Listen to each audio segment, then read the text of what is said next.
Dessa vez eu contarei as mortes da saga Premonição, com 5 filmes lançados entre 2000 e 2011, sendo que uma nova continuação chamada Laços de Sangue está prevista para sair essa semana. Na franquia, a história de todos os filmes pode ser resumida em uma pergunta básica: o que acontece quando você escapa da morte? Simples, ela vai atrás de você. Com produção da New Line Cinema, Premonição acompanha em todos os filmes um personagem que tem uma visão onde ele e várias pessoas morrem em um acidente horroroso. Graças a essa premonição, ele consegue escapar do desastre, junto com alguns sortudos. Mas a morte, rancorosa pra cacete, começa a caçar todo mundo, um por um, com uma criatividade absurda. Quantas mortes essa franquia carrega nas costas? É isso que a gente vai descobrir agora. Sem mais enrolação, se ajeita aí, porque hoje eu contarei as mortes da saga Premonição. O primeiro filme começa com Alex Brown, e ele é um estudante que está fazendo uma viagem para Paris juntamente com seus colegas. No meio da viagem, turbulências começam a acontecer e o voo vira um pesadelo.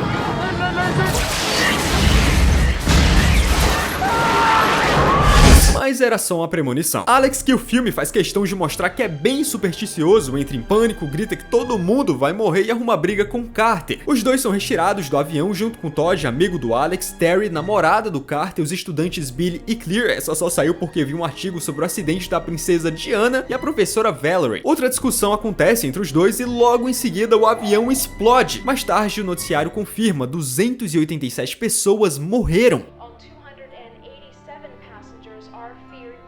Um mês depois, após o memorial para as vítimas do acidente ser feito, a morte começa a ir atrás dos sobreviventes. O primeiro aí de Americanas é Todd, amigo do Alex, que morre sufocado por um varal. Indagados pela morte do amigo, Alex e Clear vão até o necrotério examinar o corpo. No lugar, eles conhecem William, um agente funerário que revela que os sobreviventes do avião atrapalharam os planos da morte. Agora, para corrigir o erro, ela está indo atrás de cada um dos que deveriam ter morrido no acidente.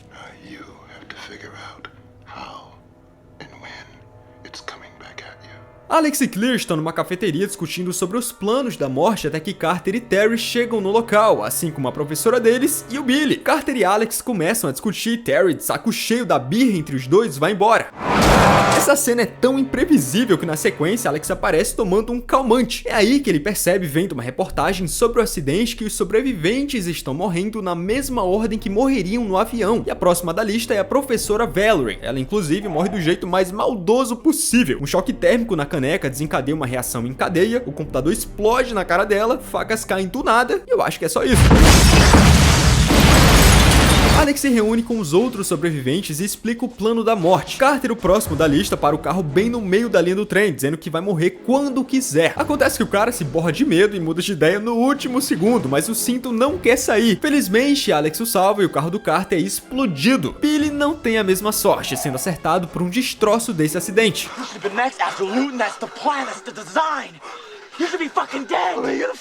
Depois disso, Alex se lembra que trocou de lugar com duas colegas no voo, que significa que Clear é a próxima. Ele corre até a casa dela e a encontra presa no carro, que está prestes a explodir por causa de um vazamento de gás, enquanto o cabo de energia solto está tentando matá-la. Alex segura o cabo e permite que ela fuja antes do carro explodir.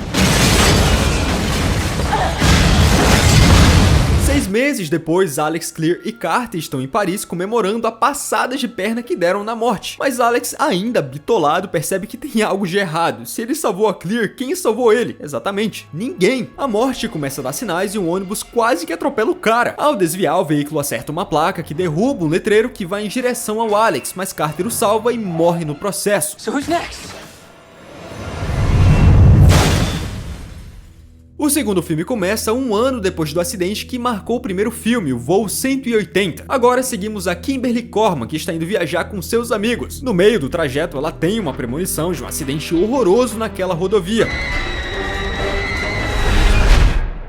Ela para o carro bloqueando a pista, impedindo que quem tá atrás continue, incluindo Thomas, um policial, Evan, um idiota, Isabella, uma grávida, Cat, uma mulher de negócios, Eugene, um professor, Rory, um drogado e por fim a viúva Nora e seu filho Tim. Thomas pede pra Kimberly descer do carro e se explicar. Enquanto ela tenta justificar a premonição, o acidente realmente acontece, matando 18 pessoas, incluindo os amigos idiotas da garota que não saíram do carro.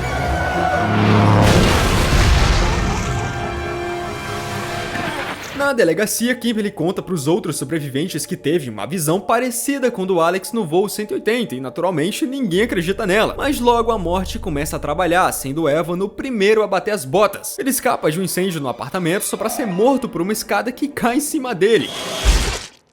Após isso, Kimberly procura ajuda de Clear, a única sobrevivente do filme anterior. Pois é, Alex morreu acertado por um tijolo e isso a deixou tão traumatizada que ela se internou no hospital psiquiátrico por conta própria. Kimberly diz que se o Evan foi o último a morrer na premonição, por que foi o primeiro a morrer na vida real? A resposta é simples, a morte está matando todo mundo na ordem inversa, só de sacanagem. Kimberly e o policial Thomas vão atrás de Tim, o próximo da lista, mas o garoto é tão burro que resolve ficar embaixo de um vidro enorme que adivinha, esmaga ele.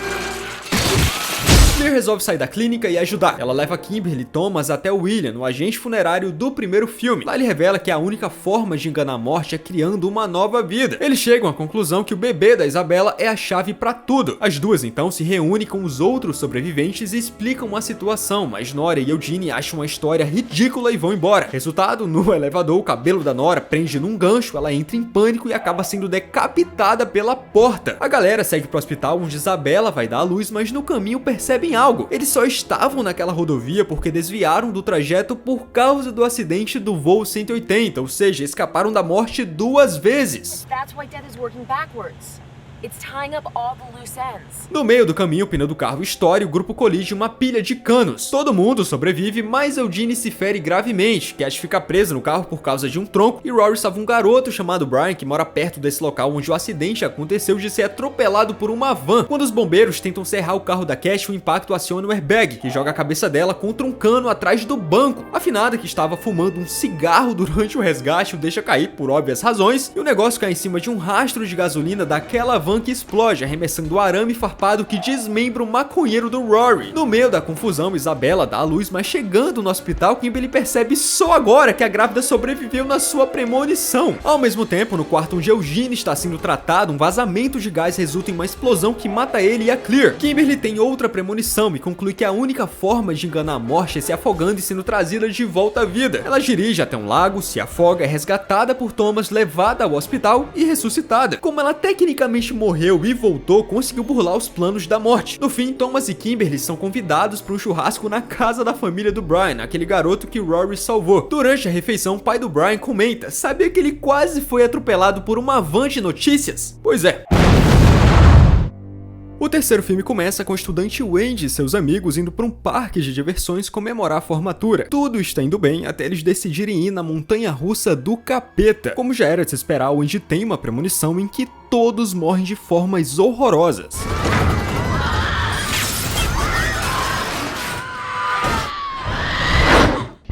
Ela sai do brinquedo, assim como os outros sobreviventes, entre eles Kevin, amigo do namorado dela, chamado Jason, Lewis, um atleta, Ashley e Ashlyn, 2 patricinhas, Frank, um tarado com câmera, e por fim Ian e Erin, um casal gótico. Jason tenta sair também, mas é ignorado. Resultado, ele e mais 6 pessoas viram purê na montanha-russa, enquanto o Andy só pode assistir todos morrerem.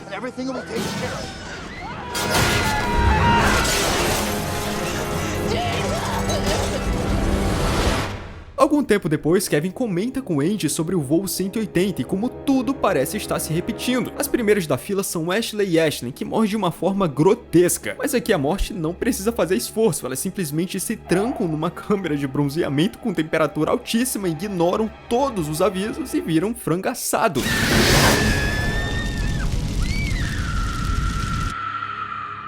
Convencidos de que a morte está atrás deles, o Andy e Kevin decidem tentar impedir o destino usando fotos que ela tirou no parque, porque sim, agora a morte dá pistas por imagem. Eles param em um drive-thru e ficam presos no carro enquanto uma van vai na direção deles. Os dois conseguem escapar, mas quem não tem a mesma sorte é Frank, que é atingido pelo motor da van e vira carne moída. Depois vão atrás do Lewis, que tá malhando na academia mais insalubre das Américas. O cara acha que venceu a morte, mas aí os cabos do aparelho se rompem e a cabeça dele é esmagada pelo peso. Baby, I just win! Os próximos são Ian e Erin, que trabalham em uma loja de ferramentas. Uma série de eventos aleatórios começam a acontecer e Ian quase que morre com uma pilha de objetos pontiagudos, mas Kevin consegue salvá-lo. A morte, irritada com a demora, passa direto para Erin, que tropeça e cai de cabeça numa pistola de pregos. A Wendy tenta descobrir quem são as próximas vítimas, mas as fotos estão borradas. Só que ela reconhece um colar em uma das mãos, é da irmã dela, Julie, junto com uma amiga. Eles vão até uma feira, conseguem salvar Julie antes que ela vire espetinho, mas a amiga dela não tem a mesma sorte. Logo depois, Kevin é jogado pra longe com um coice de cavalo e quase que explode num vazamento de gás. Mas o Andy salva o cara. Do nada, o Ian aparece acusando o Andy de ser a culpada pela morte da Erin. E numa tentativa de matar ela, ele quase que vira churrasco por causa de uns fogos de artifício. I'm not gonna die! It's you, Wendy!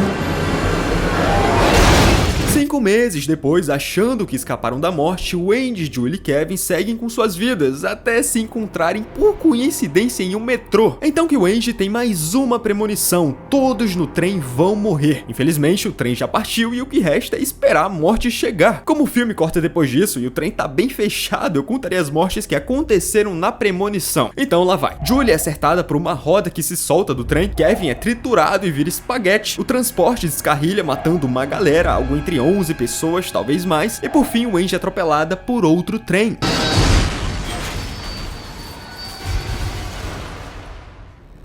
O quarto filme começa com Nick O'Bannon assistindo uma corrida de carros ao lado da sua namorada Lori, seu amigo Hunt e a namorada dele Janet. No meio da empolgação, Nick tem uma premonição onde todos os carros colidem e tudo vira uma desgraça.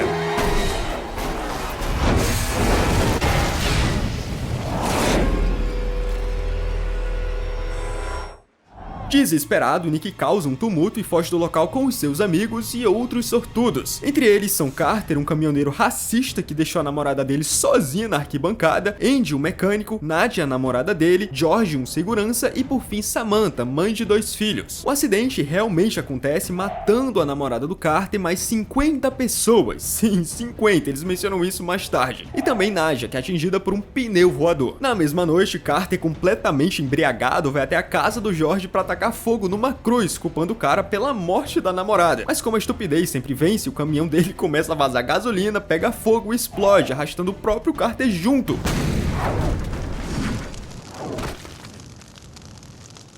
No dia seguinte, Samantha sai de um salão de beleza e é acertada por uma pedra que voa de um cortador de grama, acertando direto na sua cabeça. A essa altura, Nick liga todos os pontos entre o acidente e o famoso voo 180 e percebe que a morte tá vindo buscar todo mundo. Com a ajuda do George, eles tentam salvar o próximo da lista, o Andy, mas o cara ignora os avisos e acaba sendo morto por um cilindro que voa direto nele, jogando o corpo na direção de uma cerca metálica que o corta como salame. Nick percebe que a morte do Hunt e da Janet envolve água e que vai rolar ao mesmo tempo. Eles se separam. Lori e George conseguem salvar Janet, que estava presa em um lava-rápido assassino, mas Nick não tem a mesma sorte com Hunt, que ativou o sistema de drenagem da piscina, ficou com a bunda presa no ralo e, bom, o resto você já imagina.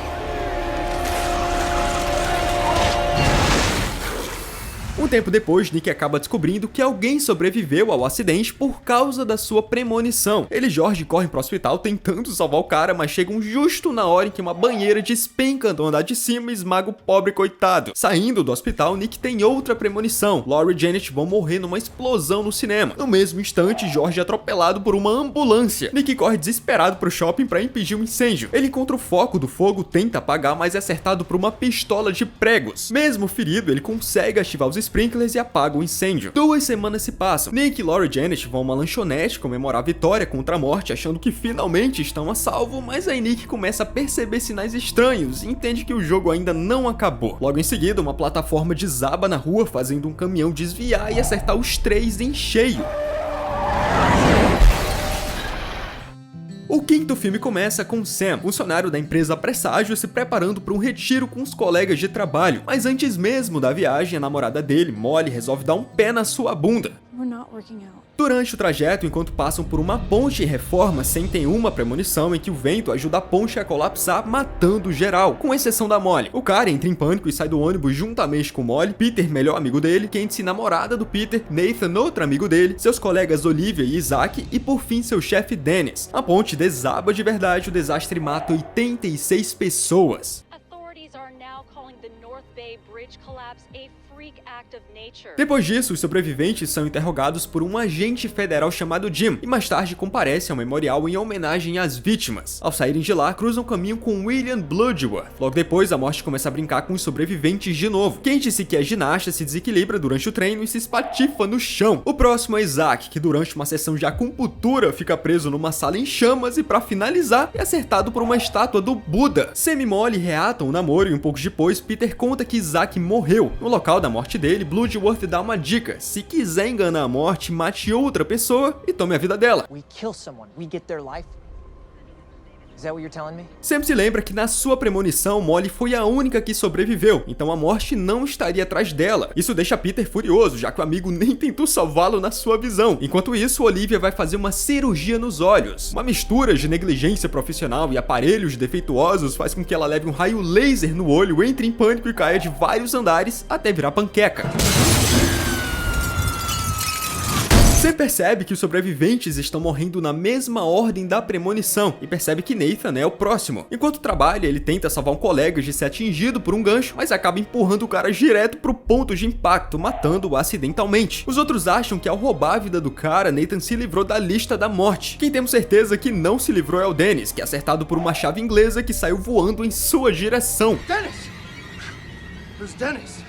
No shit! Um tempo depois, Sam e Molly vão jantar para comemorar uma nova fase. Ele conseguiu uma vaga de chefe aprendiz e vão viajar para Paris. Mas quem aparece? O perturbado do Peter, cada vez mais descontrolado. O cara puxa uma arma decidido a matar Molly para roubar sua vida. Sam foge com ela para a cozinha, onde o agente Jim escuta a confusão e vai investigar. Mas o máximo que ele consegue fazer é levar uns tiros do Peter. No fim, Sam impede Peter de esfaquear Molly e o empala com uma barra de metal. 2 semanas depois, Sam e Molly estão em um avião para Paris, prontos para seguir a vida. Mas aí Sam presencia uma discussão entre dois jovens chamados Alex e Carter. Os dois juntos com mais alguns passageiros saem do avião. What was that all about? Oh, a kid had a panic attack and wanted off the plane. Said he had some kind of vision. Sim, ferrou. Esse filme é uma prequel do filme Premonição. Ou seja, Sam, Molly e mais outras 285 pessoas morrem na explosão do voo 180. E mesmo que esse não seja o melhor filme da franquia, é sem dúvida o que tem o melhor final. Enquanto o avião explode, Nathan tá em um bar homenageando o colega que acha que matou. Mas então outro funcionário aparece e conta que, segundo a autópsia, o cara teria morrido de qualquer forma. Ele tinha um aneurisma prestes a estourar. Ou seja, Nathan não roubou vida nenhuma.